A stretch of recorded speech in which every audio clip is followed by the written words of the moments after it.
Good morning. Praise the Lord. Blessing for nation મિનિસ્ટ્રીથી હું આપનો ભાઈ સેમ ક્રિશ્ચન ઈશ્વર પિતાએ આજે આપણને આપેલા આજના એક નવા સુંદર દિવસે આપને પ્રભુ ઈસુ ખ્રિસ્તના નામમાં પ્રેમી સલામ પાઠવું છું. આજે આપણે ઈશ્વરના અદ્ભુત અને ખાતરીદાયક વચન પર મનન કરીશું. રોમનોને પત્ર તેનો 12મો અધ્યાય તેની 12મી કલમ. ત્યાં પ્રભુનું વચન કહે છે, આશામાં આનંદ કરો. ખ્રિસ્તમાં મારા વાલા ભાઈઓ અને બહેનો,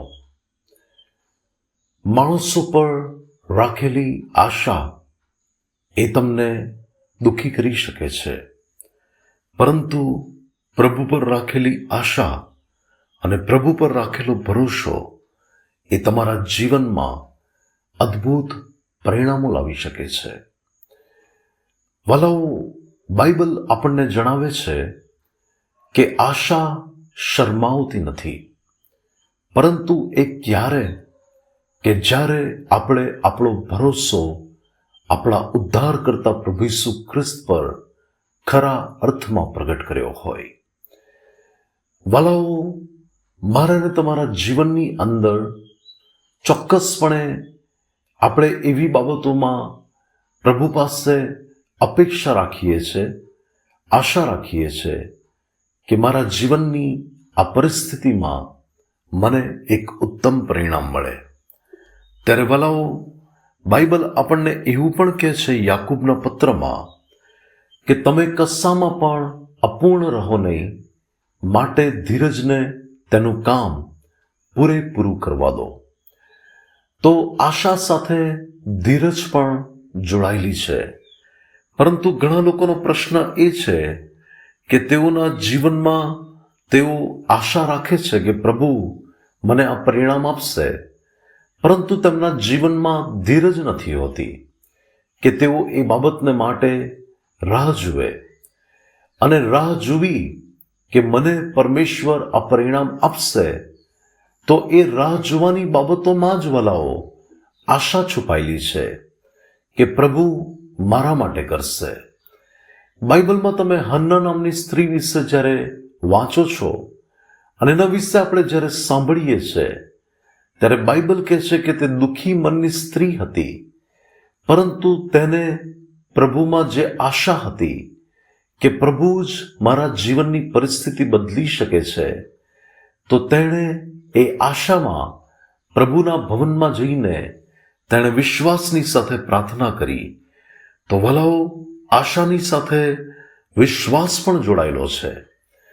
અને બાઇબલ આપણને કહે છે કે પ્રભુએ તેને યાદ કરી અને જે આશા તેણે પ્રભુ પર રાખી હતી તે આશાનું પ્રભુએ તેને ઉત્તમ પરિણામ આપ્યું અને એના જીવનમાં પ્રભુએ તેને એક મહાન પ્રબોધક આપ્યો.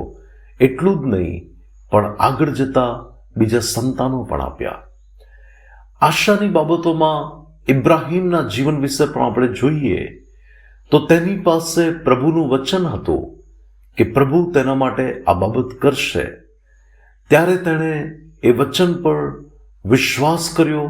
એટલું જ નહીં, પણ બાઇબલ કહે છે તેના માટે અને તેના પત્નીને માટે કે આશાનું કોઈ સ્થાન ન હોવા છતાં તેમણે આશા રાખી.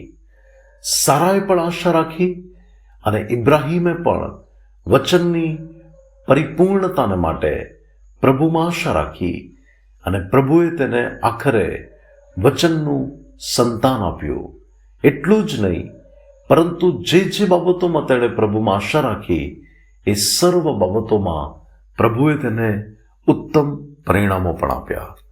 ખ્રિસ્તમાં મારા વાલા ભાઈઓ અને બહેનો, હું આજે આપને કહેવા માંગુ છું કે તમે તમારી આશાને પ્રભુમાં ગુમાવશો નહીં. તમે જે પણ બાબતો માટે આ દિવસોમાં પ્રાર્થના કરી રહ્યા છો, તો નિશ્ચય પ્રભુ તમને તમારી પ્રાર્થનાનો જવાબ આપશે. એ વિશ્વાસ રાખો અને એ આશા પણ રાખો અને પ્રભુ તમારા જીવનમાં ઉત્તમ પરિણામ તમને આપીને આશીર્વાદિત કરશે. પ્રભુ આજના વચન દ્વારા આપને આશીષ આપે અને આજનો આ દિવસ તમારા માટે એક આશીર્વાદનો અને આનંદથી ભરાયેલો દિવસ બને. આવો આપણે પ્રાર્થના કરીએ. સ્વર્ગીય પ્રભુ પિતા પરમેશ્વર, તમે આપેલા આજના સુંદર દિવસને માટે તમારો આભાર. ઈશ્વર પિતા, મારી પ્રાર્થના ને મારી વિનંતી છે ઈસુ ખ્રિસ્તના નામની અંદર કે પ્રભુ, તારા લોક જો કોઈની આશા આજે નિરાશામાં બદલાઈ હોય, કે પ્રભુ તેમને એવું લાગ્યું હોય કે હવે ધીરજ ખૂટી ગઈ છે, તો આજે તમે તેમની આશામાં એક નવું કાર્ય કરો અને પ્રભુ ઈસુમાં તેઓની પરિસ્થિતિ અદ્ભુત રીતે બદલાય અને પ્રભુ તેઓના માટે ઉત્તમ પરિણામો સ્વર્ગમાંથી તમે જાહેર કરો. પ્રભુ ઈસુના નામે માંગીએ છીએ. આમીન. May God bless you. Have a blessed day. Shalom.